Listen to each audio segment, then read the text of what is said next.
गुरु जी, हाँ। मानव कल्याण में हम लोग आज तक यही जाने हैं कि गुरु ब्रह्मा गुरु विष्णु गुरु देवो महेश्वर गुरु साक्षात परम ब्रह्मा तस्मै श्री गुरुवे नमः। बहुत अंधविश्वासी लोग इसको नहीं मानते हैं। मानव कल्याण के लिए इस पंक्ति पर आपका क्या विचार है, थोड़ा समझा दें। मानव कल्याण खुद ही को करना पड़ता है। स्वयं अपने आप को ही कल्याण करना चाहिए। फिर भी अपने कल्याण नहीं करके पराया की नजर से देखने लगता है और संसार के कल्याण के पीछे पीछे दौड़ रहा है। इसीलिए कल्याण क्या करने से, किस विधि, कौन सा कर्म करने से कल्याण होता है, उसके विषय में संपूर्ण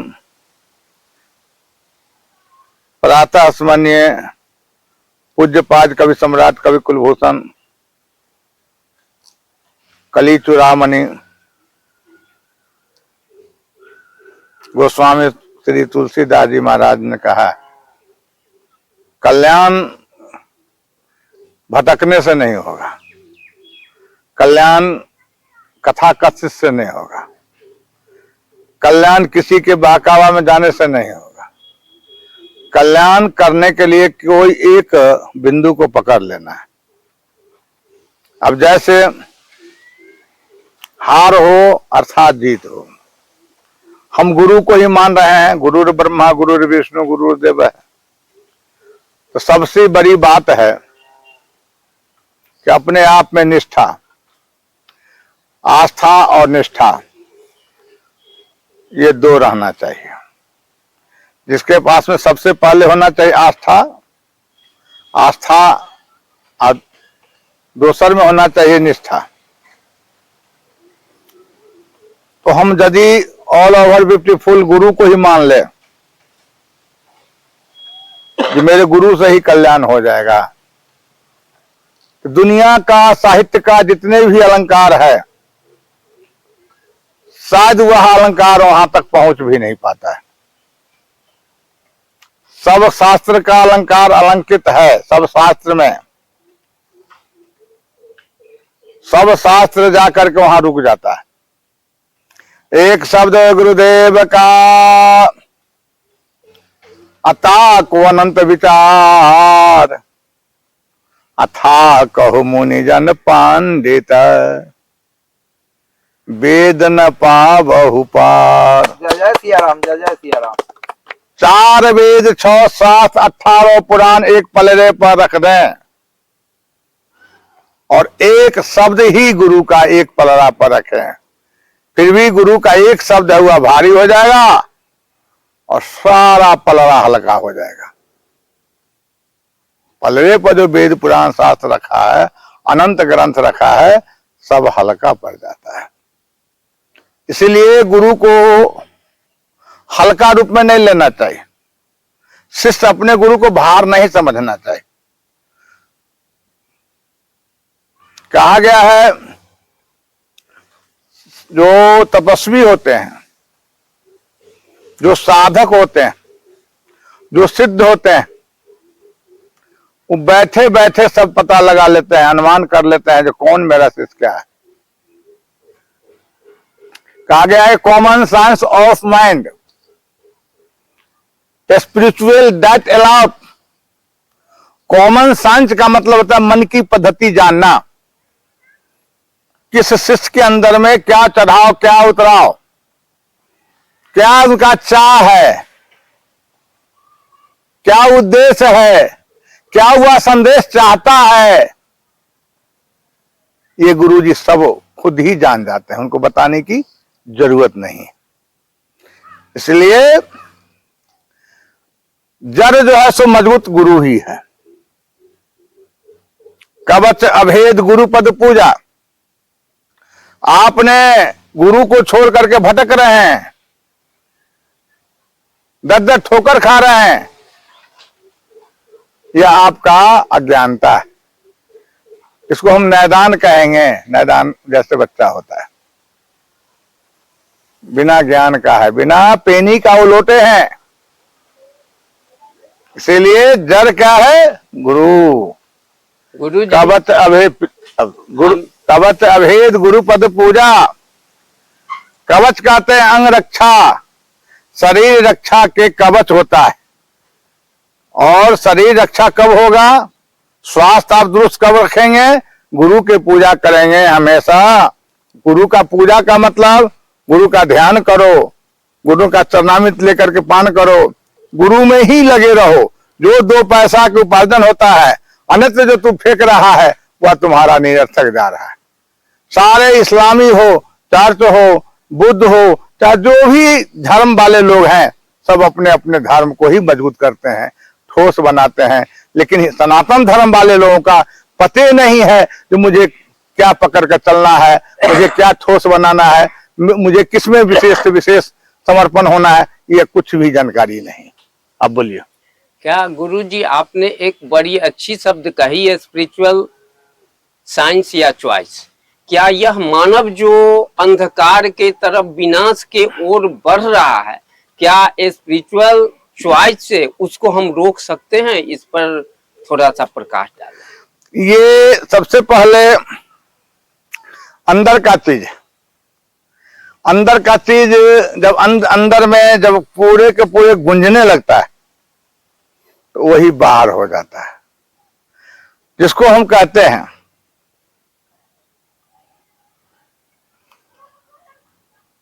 तुलसीदास जी इस बात को सिद्ध किए हैं। उन्होंने कहा सोहम अस्मि वृत्ति अखंडा। सो, इससे साबित होता है कि जो परमात्मा है सो हम, वही हम है। लेकिन हमें जनाने के लिए कोई ऐसा जासूस चाहिए, कलाकार चाहिए, जो आपके पास वह चीज है। नहीं जासूस मिलता है, कलाकार नहीं मिल रहा है, इसीलिए वहां तक, उस जगह तक पहुंच नहीं पा रहा है साधक। स्पिरिचुअल आपके पास है, वह कुंडलानी शक्ति है। कुंडलानी शक्ति से ही सब शक्ति का निर्मित होता है, सब शक्ति का निर्वाह होता है। सब शक्ति जो है सो कुंडलानी शक्ति के द्वारा ही वह निखार बढ़ता है, प्रकाशित हो। इसीलिए आपके अंदर में कुंडलानी शक्ति है। गुंजतम मधुरम मधुराक्षरम। महर्षि वाल्मीकि साधना करते करते शब्द निकलना शुरू हो गया है अंदर से, ताकि मधुरम मधुराक्षरम गुंजतम, अंदर से शब्द गुंजने लगा, प्रकाशित होने लगा। उसका नाम है शब्दार्थ अनेका नाम। एक शब्द से अनेक शब्द बनता है, उसी का नाम है स्पिरिचुअल पावर हाउस, पावरफुल। अब वो है क्या? जिसको हम कहते हैं वेदांग। वेदांग है क्या? बिंदु नाद महालिंगम शिव शक्ति निकेतनम देहंग शिवालय पक्तात सिद्धादि सर्वदेहिनम। नाद बिंदु से ही व्याकरण का उत्पत्ति है। यह जितने सूत्र निकला है व्याकरण में, वह सब नाद बिंदु का देन है। नाद बिंदु किसके नाद बिंदु? भगवान शंकर का नाद बिंदु से निकला है। उन्हीं के डमरू से, पहले डमरू, डमरू के बाद डमरू तो पहले निकाल दिया। भगवान शंकर का डमरू का मतलब ये डुगडुगिया नहीं, डमरू का मतलब होता अहंकार। अहंकार अति दुखद डमरुआ। तुलसीदास उत्तरकांड में लिखे हैं कि अहंकार जिसको हो जाता है, बड़ा दुखदाई डमरू है वो डमरू को पहले निकाल के हटा दो, भगा दो, कि तुम्हारा दुख नहीं देगा वो। तो ये सब डमरू देखावा है, देखने सुनने के लिए ये सब है। या बच्चे क्लास की पढ़ाई है, बच्चा को जैसे दिखाया जाता है, बताया जाता है। बच्चा क्लास का जो है ना, उसका एक वल्गे होता है बोध बाल किताब। तो ये सब चीज है। अब त्रिशूल दिखावा है, सूल देने वाला होता है, उसका नाम है त्रिशूल। सूल माने होता है कष्ट। कष्ट सब त्रिशूल माने 3 गो सूल। एक दैहिक सूल होता है जिसको शारीरिक कष्ट कहते हैं। एक मानसिक सूल होता है जो मने मने अब किसको कहने जाए कौन बात। दैहिक, दैविक, भौतिक, भौतिक 3 गो सूल होता है। राम राज का तो ये तीनों सूल जो है उसका नाम बन गया त्रिशूल। यही 3 गो सूल देने वाला का नाम है त्रिशूल। यही त्रिशूल को भोला बाबा का जा हटाओ इसको, ये तीनों दुखदाई है। तो त्रिशूल और डमरू के जगह पर उन्होंने क्या रखा? उन्होंने रखा पी लो राम नाम की बूटी, पी लो राम नाम की बूटी, भक्ति के कुंडी सत्य के सोटा, उसमें रगड़ो ये बूटी। भक्ति के कुंडी सत्य के सोटा, उसमें रगड़ो ये बूटी, पी लो राम नाम की बूटी, पी लो राम नाम की बूटी। अखियन को साफी बना लो, अखियन को छन्नी बना लो, उसमें छानो ए बूटी, उसमें छान दिव्य दृष्टि का छन्नी बना लो, उसमें छानो ये बूटी, पी लो राम नाम की बूटी, पी लो राम नाम की बूटी।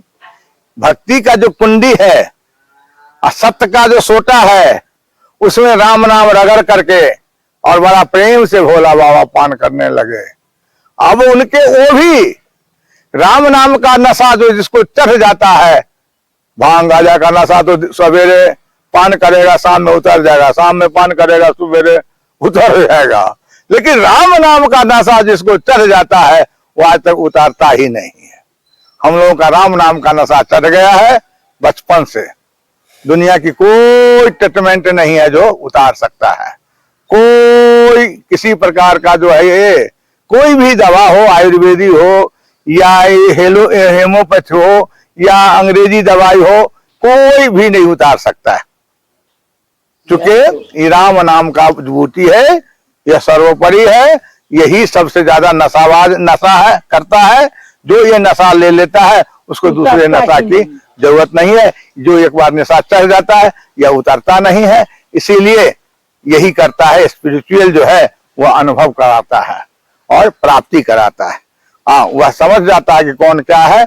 बैठे बैठे चोर का भी पकड़ लेगा, साथ को ही पकड़ लेगा, धनवान को पकड़ लेगा, बलवान को पकड़ लेगा। आज से 40 वर्ष पहले हम गए थे एक बार चैता में।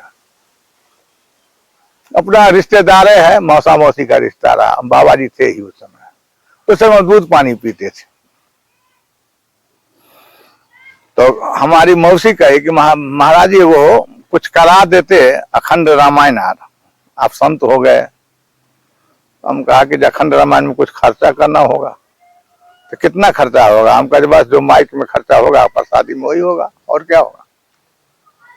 तो कितना लगेगा? हम कहे 300 रुपया लगेगा। तब झूठ बोल गई, हमारे पास 3 रुपया नहीं। हमने कहा कि तुम्हारा रुपया तो है, शिकहर पर टांगा हुआ है। 3 गो मट्टी के बर्तन के